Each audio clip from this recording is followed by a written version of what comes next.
Bird flu, same thing. An activation rate of 99+%.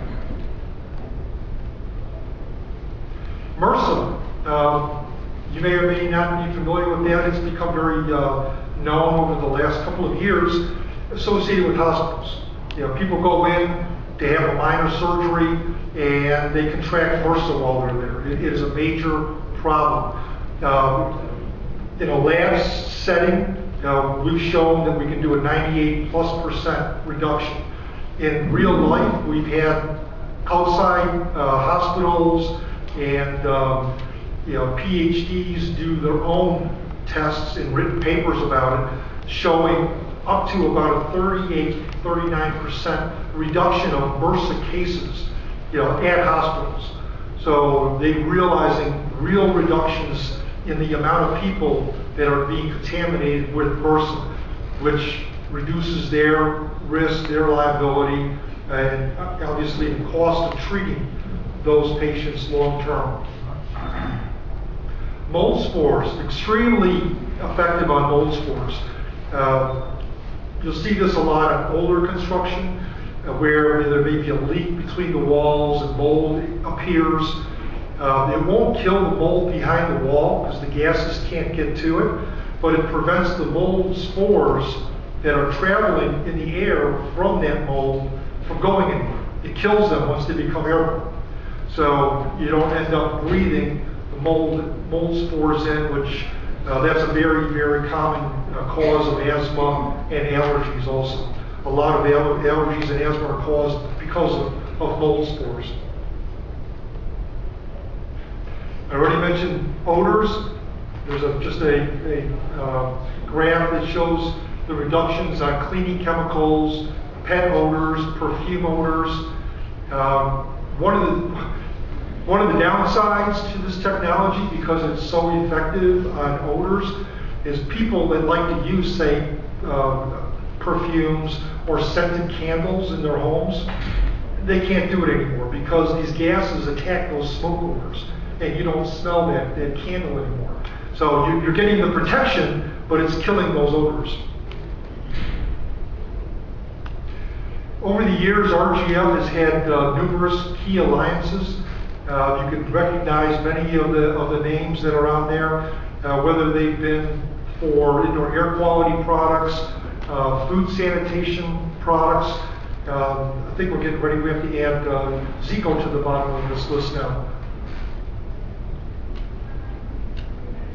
All of our products carry various certifications. They're all tested to UL standards and carry either TUV, Intertech, CE, or NSF certifications. RGF has been a member of the Green Building Council of the U.S. since 2008. And this is just a certificate from Kansas State University, just validating that our technologies do work. We do have a number of their actual documented studies and results. They get kind of laborious to read over, so they just did the certificate for us. This was for one of our products that we private label someplace, but it's for the PHI technology. Applications. There's a list of them there, but you can just let your mind run on those because they have numerous applications. When we first developed this technology, we sat down in our offices and people just started throwing ideas out. And we found out that we were sitting there for hours and realized we couldn't go after all of those markets. But there are just numerous applications. This is just a short list of where this could be applied for you. Again, we've installed them on the cruise ships. Chicago Public Schools, just a couple of case studies. They had a 15 to 20% increase in attendance after they installed the PHI technology. Why is that good? Well, first of all, your child is in school more, so that's naturally good. But in the United States, the schools receive funding from both the federal government and the state governments based on attendance. So the more children that are in school, the more money the schools get. The added benefit too is that the teachers don't get sick as much. so they don't have to bring in substitute teachers because they're out. So it's a real cost savings and revenue generating benefit. As I mentioned, hospital reductions in MRSA. RGF, since we've been in business since 1985 and just focusing on environmental products, we actually have a product line of over 500 products that we offer various markets around the world. I'm just going to briefly go through some of the other things that we do, just to give you an idea of the breadth of our company. Kind of break them down into some categories. We have oil water separators and sewer discharge units for water applications, where you need to treat water from an industrial type application to discharge it to a sewer. We have wash water recycling equipment. That's just one of several models that we offer. Those are designed for whether it's truck washes, car washes, heavy equipment, people that are washing, pressure washing or with a hose. They capture that water, run it through our system, we clean it up, and then they reuse it again. So it's a water conservation issue, and also they don't have contaminated water that they discharge. We also can do containerized systems. We put all types of our equipment inside of containers to ship worldwide, kind of a plug and play type of arrangement. All they do is run their utilities to it, and they go. We sell a lot of these types of systems to the mining industries because they can put it on a mine site. When they're done, they can pick it up and move it to the next site. Excuse me, they can work up to which capacity? Pardon? You can go with backfill, back. Industrial wastewater recycling, they can work up to what capacity? They can handle what capacity of water? Well, we've got standard sizes that meet most of the needs of a washing application, but we can go, and we've got mining applications, we're doing 500 gallons a minute to wash large mining systems.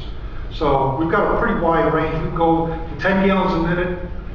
We've gone as high as 500, and we can do more than that. So we can package and configure components to meet the application.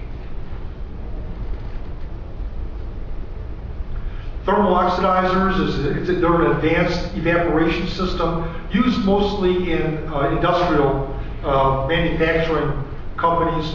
You may have heavy metals in your water, you've got no way to dispose of them. This system is a neat, clean, efficient way of disposing of that water, and you just end up with a dry ash residue. Environmental splitting plants can be used for removing heavy metals, fine solids that don't settle, emulsions like ink or paint, water-based inks and paints. We can break those emulsions with this and encapsulate contaminants, so they can usually be disposed of as non-hazardous waste.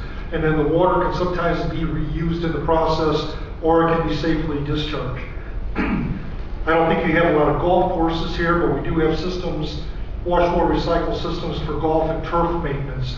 Those are primarily a biological system. We grow microbes inside this unit that consume large volumes of organics. Grease treatment systems, these are mostly for lift stations, say like in a large hotel, where they get kitchen grease along with all the other wastewaters, causing odors.